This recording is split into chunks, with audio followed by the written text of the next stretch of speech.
रंगविक्री स्टॉलवर कारवाईची भीती घालून 2,000ची लाच घेणाऱ्या कोल्हापूर महापालिकेच्या अतिक्रमण विभागाच्या अधीक्षकाला लाचलुचपत प्रतिबंधक विभागानं रंगेहात अटक केली आहे। विलास शामराव साळोखे असं त्याचं नाव असून न्यायालयानं त्याला 2 दिवसांची पोलीस कोठडी सुनावली आहे।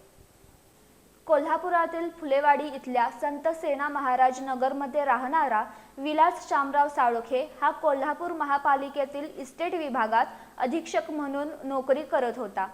मात्र गेल्या अनेक महिन्यांपासून त्याच्याकडे महापालिकेतील अतिक्रमण निर्मूलन विभागाच्या अधीक्षक पदाचा पदभार आला होता। नेहमी मलईदार विभागात काम करून फुकटच्या पैशाची चटक लागलेल्या विलास साळोखे यानं कारवाईची भीती दाखवून अनेकांना लुबाडल्याची चर्चा होती। अशीच लुबाडणूक पुन्हा करताना कोल्हापुरातील लाचलुचपत प्रतिबंधक विभागानं त्याच्या मुसक्या आवळल्या।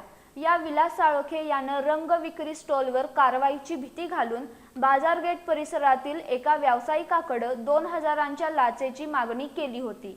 त्या व्यावसायिकानं याबाबतची तक्रार लाचलुचपत प्रतिबंधक विभागाकडे केली होती। त्यानुसार या विभागानं पडताळणी करून तसंच मंगळवारी रात्रीच्या सुमाराला सापळा रचून त्या व्यावसायिकाकडून 2,000ची लाच घेताना विलास साळोखे याला रंगेहात अटक केली। त्याच्याकडील मोटारसायकल आणि पिशवी ही जप्त करण्यात आली आहे। त्यानंतर त्याच्या घराची झडती घेण्यात आली। अटक केलेल्या विलास साळोखे याला आज न्यायालयात हजर केलं असता न्यायालयानं त्याला 2 दिवसांची पोलीस कोठडी सुनावली आहे।